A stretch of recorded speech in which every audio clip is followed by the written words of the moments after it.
Please join in a moment of centering silence so we can be present with each other this morning.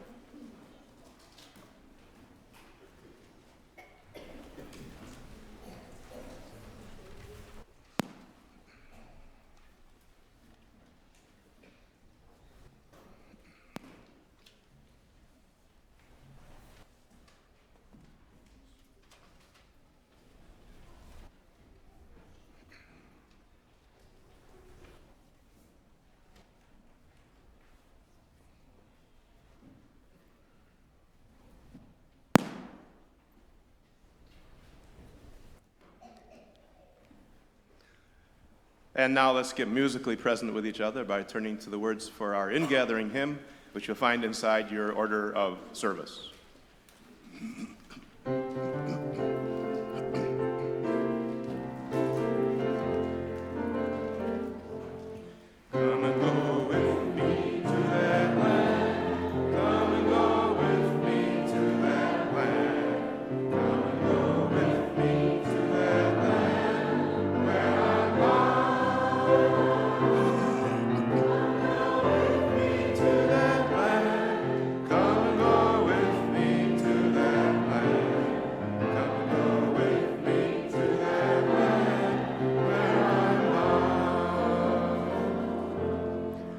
And who can argue with that? Good morning, everybody.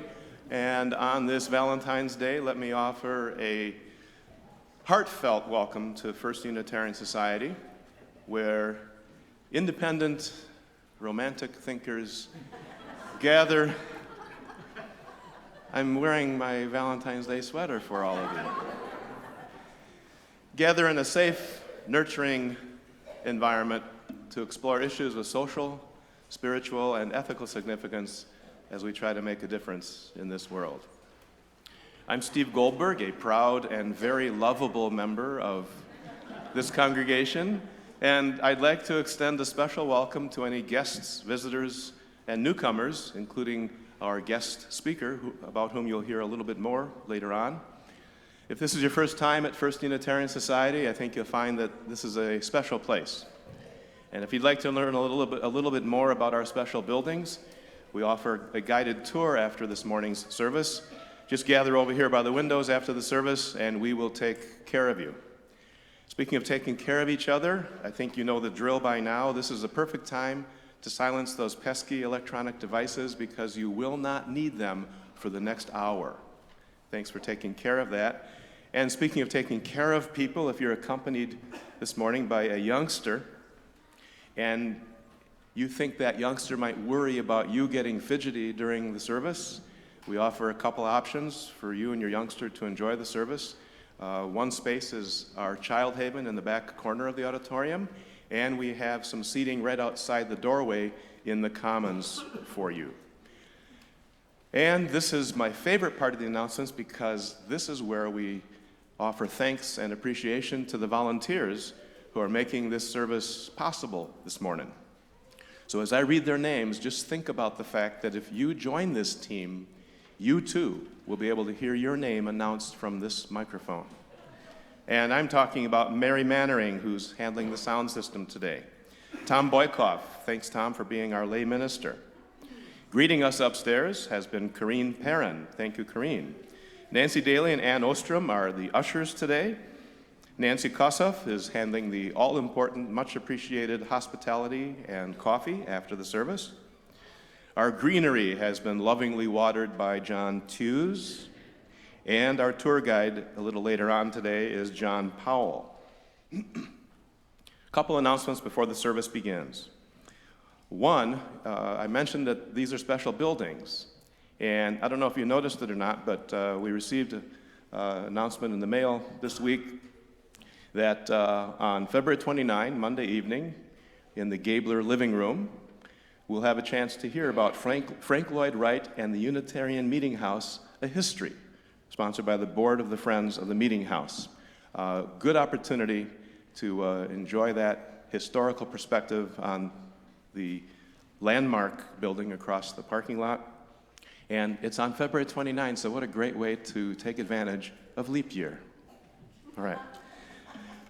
And speaking of leaping ahead, Last week I told you that it was 75 days until Cabaret. That means that today marks what number of days? 65 is close. That's my age. So you get a special prize. 68 days until April 22nd, where this entire building will be transformed into one big party and fundraiser, gourmet feast, and musical extravaganza in support of that place we love so well, known as First Unitarian Society. So that concludes the announcements. I invite you to sit back or lean forward to enjoy our special treat today with our guest speaker. I know that today's service will touch your heart, stir your spirit, and trigger one or two new thoughts. We're glad you're here.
come into this place. There are healing waters here and hands with soothing balm to ease your troubled days. Bring your wounds and your aching hearts, your scars too numb to feel. Your questions and complaints are all welcome here. Rest a while. Let the warmth of this community surround you, hold you, heal you. When you feel a bit stronger, just a bit, notice those who need you too. They are here. They are everywhere. Weep with them, smile with them, work with them, laugh along the way. Pass the cup, drink the holy fire, take it with you into the world. We are saved and we save each other again, again, and yet again. And if you will rise now in body or spirit, joining together in the words of affirmation as we light our chalice.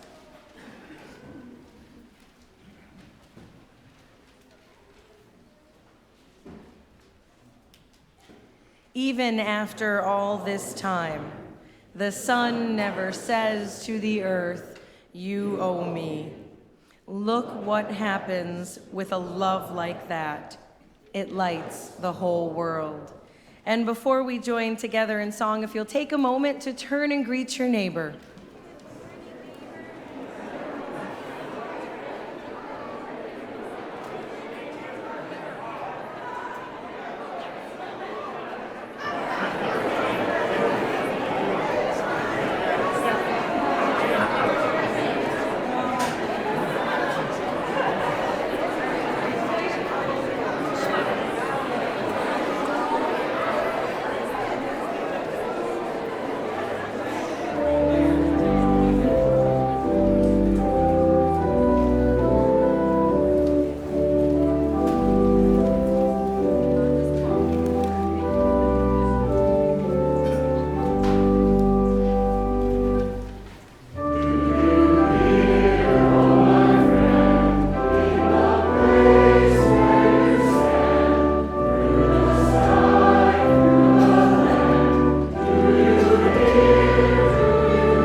It's my pleasure this morning to introduce the Reverend Karen Quinlan.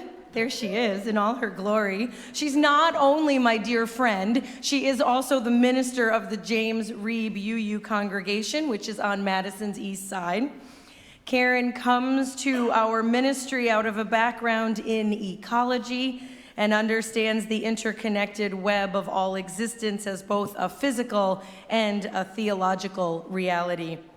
Karen lives near Old Brick Park with her partner, Paul, their daughter, Catherine, and their dog, Boone, and it is my extreme pleasure that she's here with us today. So I would like to invite anyone who wants to come forward for Karen's message. It is interactive. You get to take part. So please come on up. Hi. Hi. Come on up. You are the first one. Good morning. Look at you all, bright-eyed and bushy-tailed. You're Catherine's mom. I am Catherine's mom, yes. So I have a story today. It's a story about an old woman and her family, which is kind of suitable for Valentine's Day, right? Valentines and families and people we love. Making candy too. There's no candy in my story though. I'm sorry. Tonight I'm gonna watch Matilda. Excellent. My favorite book and my favorite show, and I just got it for Valentine's Day, and I got to open my present that my mom and daddy gave me. Wow. That's a lot of good stuff. I have pancake with whipped cream. Awesome. And now I'm going to tell you a story. It's a story about an old woman who lived on a beautiful farm out in the country. And when she looked out her window from her farm, she could see beautiful fields of grain that they were growing on their farm. She could see her barns filled with animals, and she could see orchards and forests out there. The farm was really, really special to this old woman because she had grown up there, and the farm had been in her family for so many generations. She lived there her whole life, and she had her children there and had her family there, and now she was old, and her husband was dead, and she was getting to the place where it was almost time for her to die too. And the old woman, even after having this beautiful life on this beautiful farm, the old woman was sad. She was sad because her children argued with each other all the time. She could hear them arguing day and night. And they argued over who was best at what and over what was the most important thing. So some of them, they were really good at farming, and some of them were really good at working with the animals, and some of them were good at cooking or preserving the food that they grew. And every one of them thought their job was the most important one. And they argued about that. They were all grown-ups, but they held these grudges against each other. And the old woman, this made her really sad. She tried talking to them about living in peace, and they seemed, even though she talked about them with them all the time, they seemed more and more mad at each other all the time. She was sure that they wouldn't be able to keep the farm in the family because they were so argumentative. So one day she had an idea. She called them all to her bedside and she said, I have one last favor to ask of you. I want each of you to go out in the woods and get 2 sticks. And they did. They went out and they each got 2 sticks and they brought them to her. And what she said was, take one of your sticks and put it down. Can you do that? Take one of your sticks and put it down. And then take the other one in both your hands and see if you can break it. You don't have to if you don't want to. Easy, right? Very easy to break one stick in half. And then she said, give me the stick you haven't broken. Can you all give me the stick you have not broken? And she gathered them all up. I did not break mine. Okay, that's okay. You know what I'm going to do? You think she made a fire? Yeah, that would be a neat thing to do with all these sticks, wouldn't it? Oh my goodness, look at all these sticks. All right, She did not make a fire. One more. Whoops. Let's grab it. She took all those sticks and she found some string and she tied them together.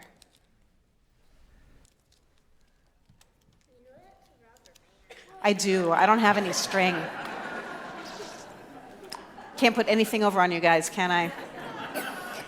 All right, she took a couple of rubber bands and she tied all the sticks together. And then she said, let's try to break this. Oh, who's strong? It's impossible to break. Who else is strong? Who's feeling really strong today? Let's see if you guys can do it.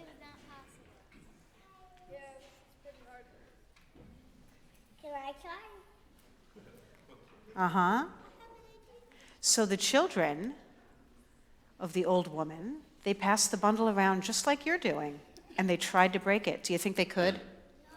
No. They couldn't. Oh, no taking the rubber band off. And so the old woman said to them, you, my children, are like these sticks. If you go your separate ways and you argue all the time and you hold grudges to each other, you will be like one stick. The hard things in life will easily hurt you. But if you work together and you stick together like this bundle, and you appreciate each other's strengths and what you have in common, and you care for each other, nothing in life can break you. And so the children, what do you think they did? You think they actually tied themselves together? Yeah, you're close. Because this is a story, and it's a very good story, it has a happy ending, the children made like they were a bundle of sticks, and they listened to their mom, and they said, it's really silly to argue all the time. We're going to stick together, and we're going to work together from now on. And the farm stayed in the family, and they kept running it, and the old woman was able to die in peace. Thank you for listening to my story. And I believe, oh, you want your sticks back? Yeah! Oh boy, is that okay? All right. Y'all take your sticks back. And you can take them to your RE classes with you. And I will invite those of us who are staying to rise in body or spirit and join in singing hymn number 18, What Wondrous Love.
Please be seated.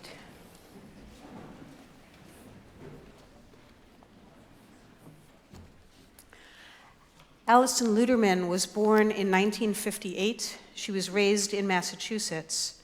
And in this poem, which I've adapted slightly, she refers to the Shema, which is the central prayer in the Jewish prayer book, which many Jews say at least twice a day. Don't tell anyone, but I love Jesus.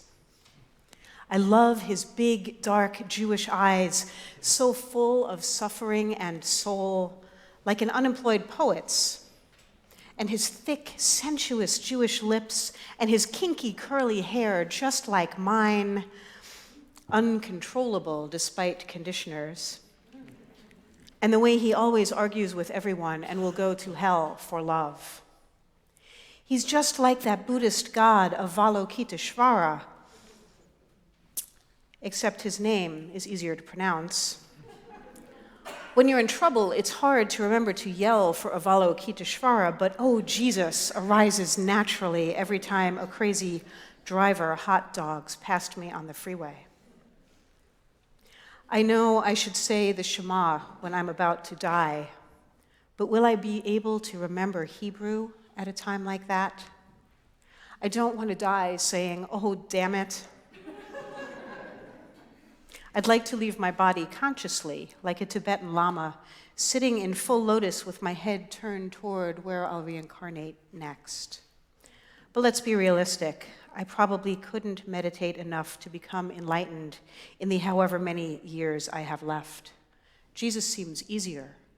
All you have to do is love everyone. Well, seems is the key word here. Sometimes the more you try to love people, the more you hate them. Maybe it would be better to try not to love people and then watch the love force its way out of you like grass through cement. Anything is better than organized religion. I don't like singing in churches, all those hymns in major keys. I don't think religion should be so triumphant. It should be humble and aware of the basic, incurable pathos of the human condition, and in a minor key and sung in a mysterious ancient language like Sanskrit or Hebrew. Is it okay for me to love Jesus and not be a Christian? I could try to open my heart and give away all my possessions. It's not that different from being Buddhist after all, except for a history of witch burnings, the Inquisition, the subjugation, rape, and pillage of indigenous peoples all over the world, not to mention 20 centuries of vicious anti-Semitism.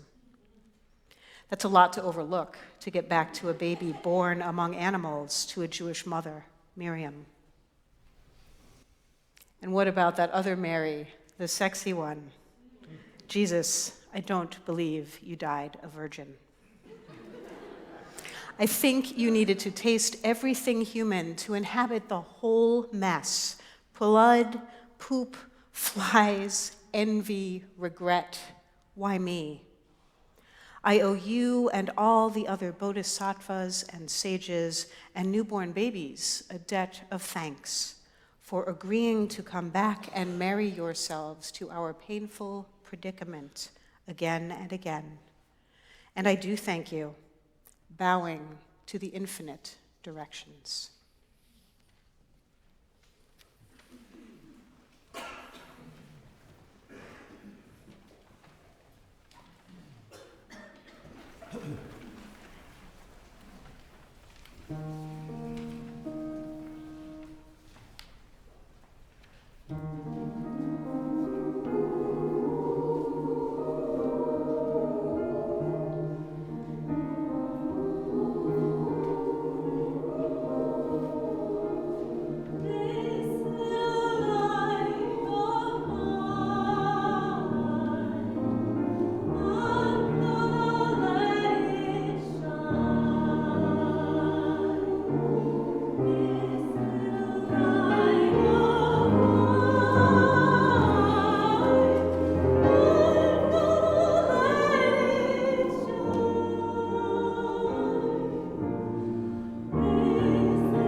Thank you.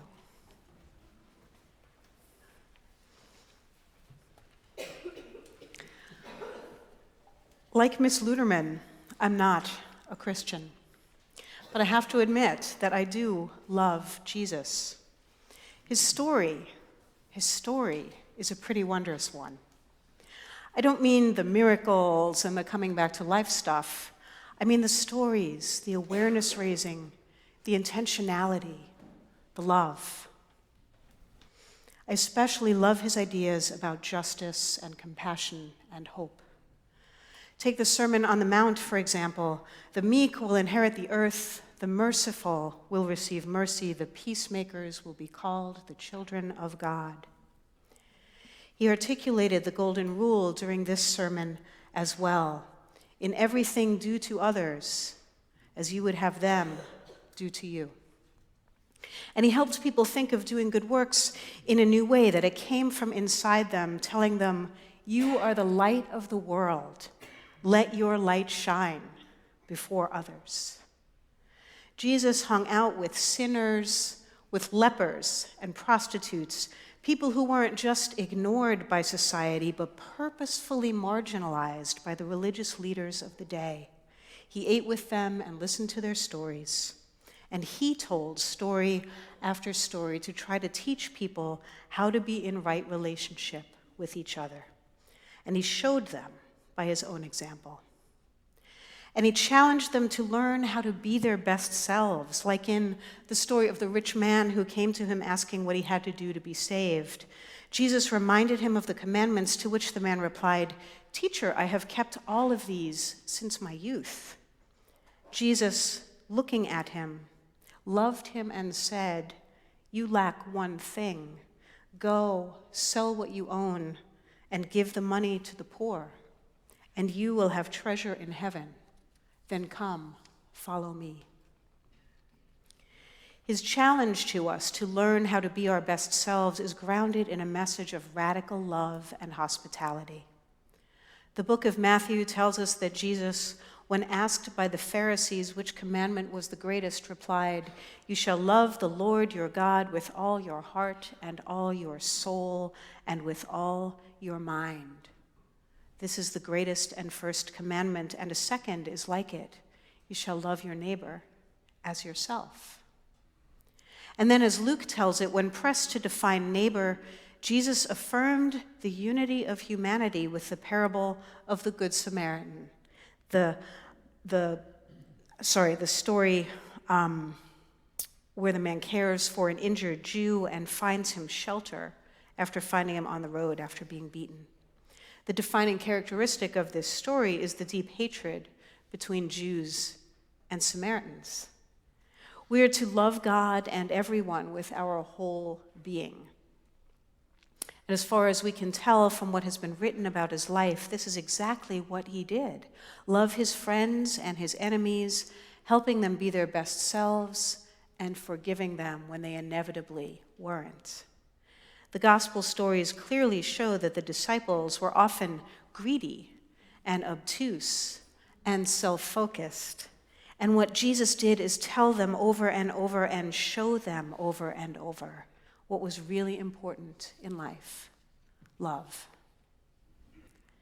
And so, like many early anti-Trinitarian heretics who expanded the definition of Christianity, it is the example of Jesus that I love.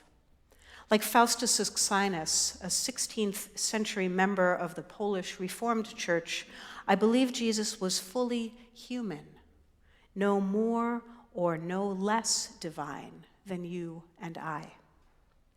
And I believe it is his humanity that makes his example accessible to us. If Jesus was divine, or even somewhere between divine and human, as some early theologians reasoned, how realistic could it be for us to think that we might emulate him? But if he was human, it becomes possible. We see throughout the gospel stories of his life how he centered himself in his God, how he was able to move through his life in love. If he could love his enemies, forgive them when they nailed him to a cross and executed them out of his own fear, then oh my God, what does that say about the love we are capable of? And what kind of amazing things might we do with that love? This understanding of life-affirming love is one of the things I take from our Christian heritage. Love that can change hearts and minds and the world, as shown to us through the lived faith of a man who walked the earth 2,000 years ago. So what might it mean for us to love God with our whole hearts and souls and minds, and love our neighbors as ourselves?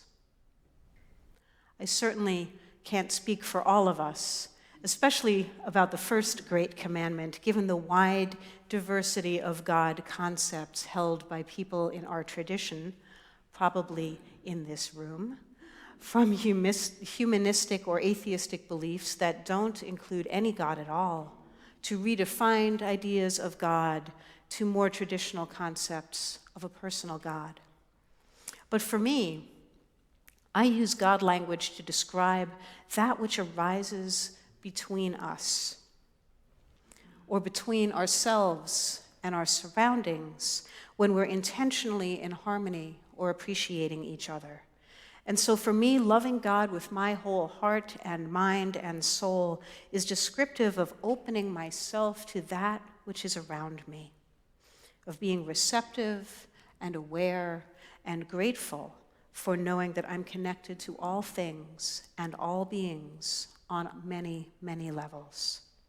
When I'm in this state of appreciation, I'm more able to start thinking about how I might love my neighbor as myself. This is how I'm able to work into my potential for following the example of Jesus' love, and I'm best able to do this in safe, intentional community. This is one of the core pieces of Unitarian Universalist practice, right? Our 7 principles are grounded in this notion of wondrous, radical love, and they serve to guide us as we learn how to live out the ideal of loving our neighbors as ourselves. It's what at our best is freely given when we work together toward the best in our potential, when we practice being our best selves in community, and when we learn to make positive change in the wider world. We show love for our neighbors when we share our stories and hold them together within our church communities. You show love for your neighbors when you share your offering plate, when you volunteer at Salvation Army shelters, when you prepare and serve meals at the Porchlight Men's Shelter, when you donate to the Eviction Prevention Fund, when you show up for the Pride Parade and for Moses events and for YGB events and work with your equity team. These are ways in which we make the kingdom of heaven exist in the here and now, which is what Jesus said should be our goal. Hosea Ballou, a 19th century Universalist preacher, called this our salvation. He wrote that being made in God's image meant that there was no such thing as eternal damnation, that as a good and perfect being, God could not have made us as anything less than good, and that as his children, God loved us so much that he couldn't possibly bear to send us to the tortures of hell. He called this universal salvation. We are all saved simply by virtue of being loved by God. Over the course of Ballou's ministry, this belief evolved into an even deeper understanding of love, one that led to his conclusion that the kingdom of God was indeed here on earth, and that living a life of love resulted in such happiness that salvation was achieved. Salvation, the kingdom of God, is what happens when we allow love to be our guiding force. There's a story told about Ballou from his days of being an itinerant preacher. One afternoon, he's riding circuit with a Baptist preacher, and they're arguing over theology. The Baptist said to him, "Brother Ballou, if I were a Universalist and I feared not the fires of hell, I could hit you over the head, steal your horse and saddle, and I'd still go to heaven." Ballou looked over at him and said, "Brother, if you were a Universalist, the idea would never occur to you." God's great commandments tell us that we are to love him and each other. These commandments are universally binding in this theology and constitute universal salvation. Loving God and each other with all our hearts are universal salvation, and this salvation is a life of bliss. If we believe this, doing wrong to our neighbor just isn't part of our vocabulary. I love this idea. It grounds me. It gives me hope for the possibility of finding or making real, beloved community. It helps me think about my own actions, helps me think about wanting to try to start from a place of good, as opposed to facing the consequences when I choose poorly. And I understand the reality of our world. Universal salvation only works if everyone buys into it. If doing wrong to our neighbor isn't part of our vocabulary.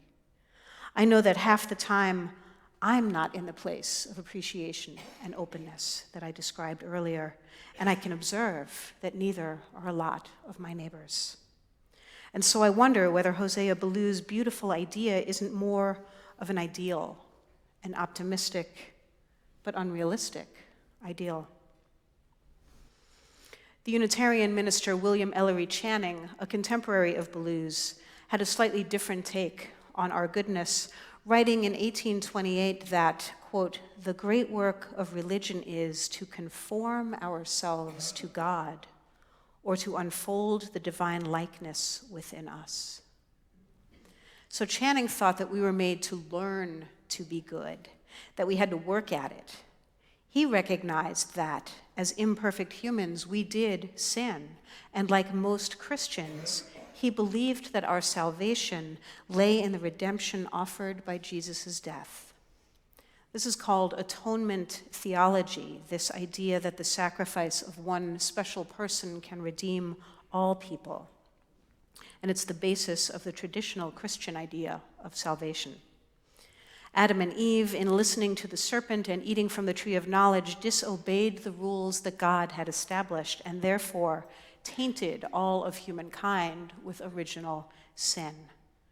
This sets us up to need to be saved, and this is what Jesus' death was supposed to accomplish. His sacrifice was supposed to atone for our sin. I reject this idea because it's based on what I see as a theological contradiction.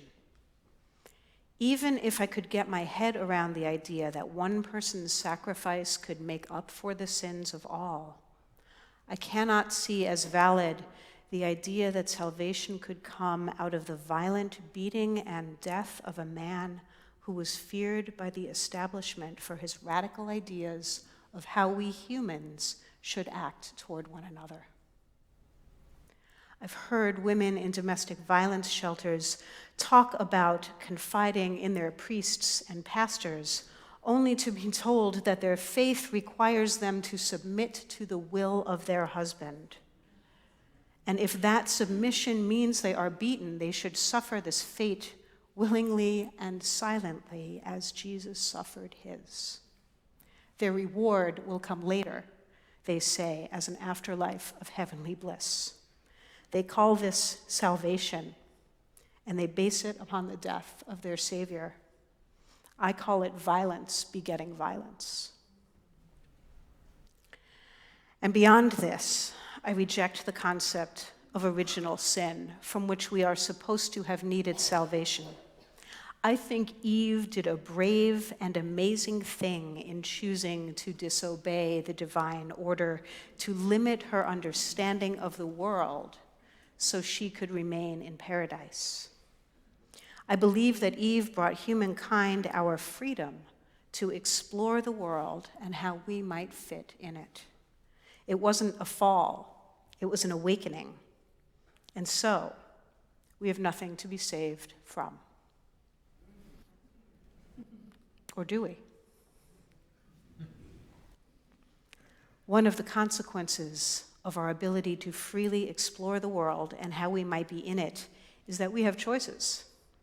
And we are just as free to choose paths of fear or anger or hatred as we are to choose paths of openness, balance, and love. So what do we do in the face of airplanes being flown into buildings in the name of fundamentalist righteousness? What do we do in the face of violent taking of life in places that is supposed to be safe, in movie theaters and churches and schools and on our streets?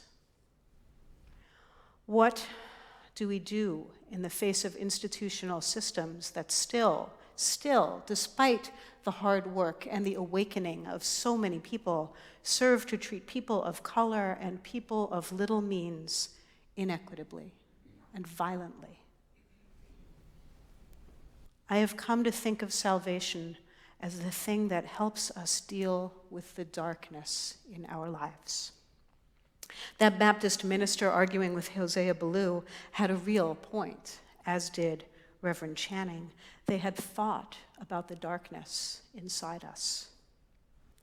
Our lives and our choices are multifaceted and difficult, and it is not always easy to be guided by love. There is pain, and there is suffering, and there is fear. Some of it is blameless, some of it is intentional. We humans are complicated in our understandings of right relationship, and many of us, maybe even all of us, at times are less concerned about the impact of our actions on others than on ourselves. And yet, as people of faith, we aspire to more. We aspire to allow love to be our guiding force, and sometimes we even manage to get there. And this is salvation. When thought of this way, salvation is a process, one with several components. I draw here from the work of Dr. Monica Coleman, a womanist process theologian who defines salvation as that which makes us whole. It is concrete, and it's part of this life. It's survival, and it's justice, and it's quality of life. It is what she calls making a way out of no way, in which God offers us the resources to make change, but it's up to us to take advantage of them. The no way part of this does not mean that a path to salvation just magically appears out of nowhere, but out of places not yet seen in the past. Making a way out of no way has 4 parts. There are unseen, unforeseen possibilities. There is human agency. There is the goal of justice. And there is the challenge to the existing order. As an example, Dr. Coleman writes about a child she knows abused by her mother, who was abused by her mother. She writes that the child has the freedom to decide how to treat her own daughter in her turn, and that choice does not have to be based solely on her family history. She writes that it's possible for that child to find the love and support she needs to choose to end that pattern. Dr. Coleman says that, quote, salvation occurs when people work for the transformation of the world by imitating Christ.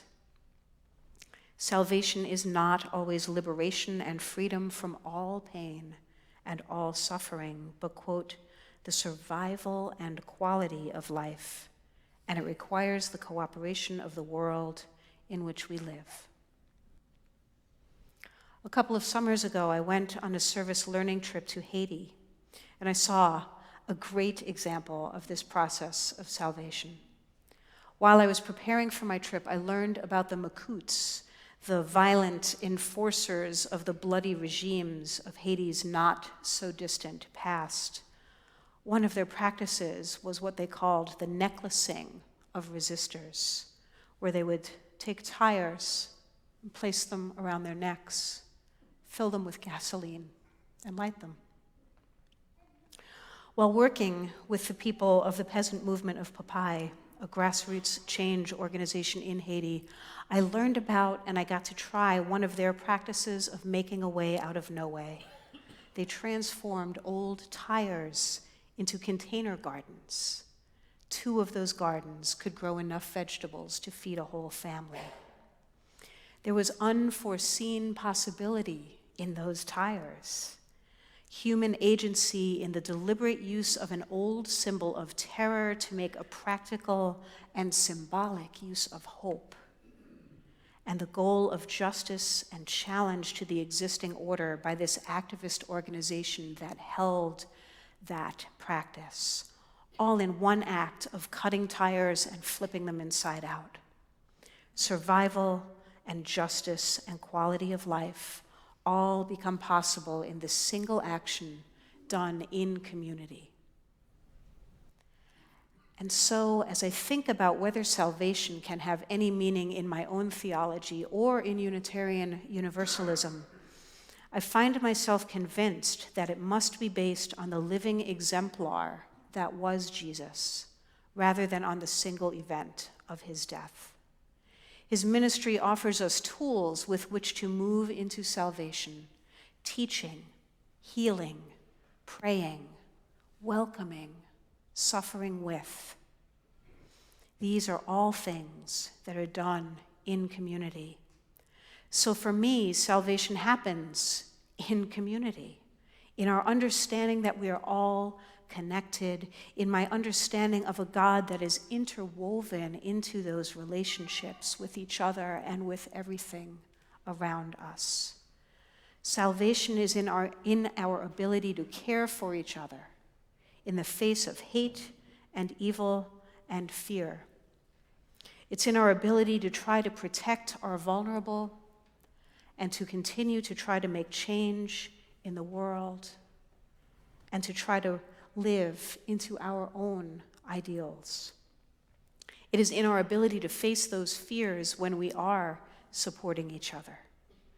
We can ground in the idea that everything we do is based on what happened in the past, the possibilities for the future, and how we combine those things in the now.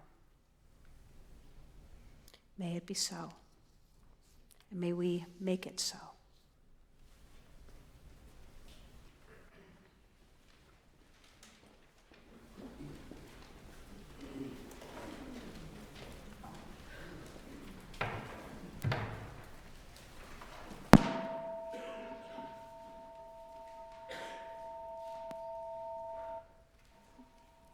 And I now invite you into the giving and receiving of this morning's offering. You will see in your order of service that the outreach offering will be shared with the Lucier Community Education Center. You can find out more about their good work in your order of service, and we thank you for your generosity.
Good morning.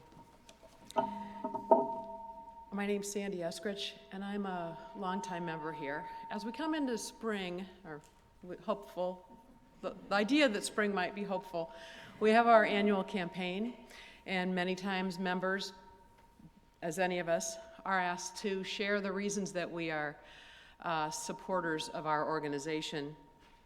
And so I will. I've been a member here for 23 years, ever since my family moved to the Madison area. My 3 kids have gone through religious education here. They've spent every Wednesday night of their life in choir in the old meeting house with Heather. And I believe that one of the things that has been of value to me is not just the experience they had, but the life, how it has impacted their lives as individuals. I believe they look at this place as their spiritual home. They consider Kelly and Leslie and Heather as life mentors for them. I also have been involved in our society as a religious education teacher for several years. Got to teach great classes like Mind, Body, and Soul, and hopefully I will again. I got to serve on the board of trustees for a period of time and understand how our organization works from the inside out, how our nearly $2 million budget is managed, how our $2+ million foundation does the work to fuel, does the investing and the work to fuel the work that we all do. Next weekend, I'll be skiing with the Trees for Tomorrow people. And last Tuesday night, I spent in the old Landmark Meeting House with Everett Mitchell as he talked about justice or lack of justice for some in Dane County. This organization provides me with all kinds of experiences and perspective to live my life a better life, to live a better life. And I think that on Sunday or on Saturday afternoon, I come here and I get sort of recharged to do the things that I do all week long, as I think many of us do.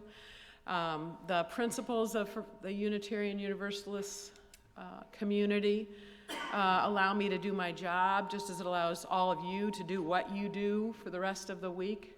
I'm a middle school principal, so I get a lot of opportunity to sort of live those principles of, just imagine that for a minute. But you know, this place, I'm not just a consumer of our organization. I really believe that I make up the organization just as all of you do, and as I try to do the right thing as I walk through my week, and you all do the right thing as you walk through your weeks, the power we have leveraged together are like Karen's sticks, you know? We bundle ourselves together in an organization like this, and we empower an organization like this to really leverage the good that we all can impart to our community. I make a financial commitment through automatic auto transfer from my checking account, and that financial support fuels the work of this place. We, as you'll see in the brochure that's out in the Commons, and Monica's out there, and I imagine Rob will be out there, and I'll be out there. There's a lot of information in here, but one of the things it says is we raise $1.2 million to fuel the work of this organization. And none of us can do that with our own little flimsy stick. But together we can have a big, powerful bundle that can do the good that we all try to do in the community. So please consider your own financial commitment as empowering the work and leveraging the good that you do in a bigger way. Thanks. The closing hymn is number 118. Imagine that, this little light of mine.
now, as we leave this place that we make sacred with our presence and our intention, and we move into the wider world, may we remember that we take with us the power to make that world sacred. May we hold the love, the courage, and the strength that we learn and practice here, and do everything we can to move them out into the world, knowing that we have enough and that we are enough. Go in peace. Blessed be. Amen.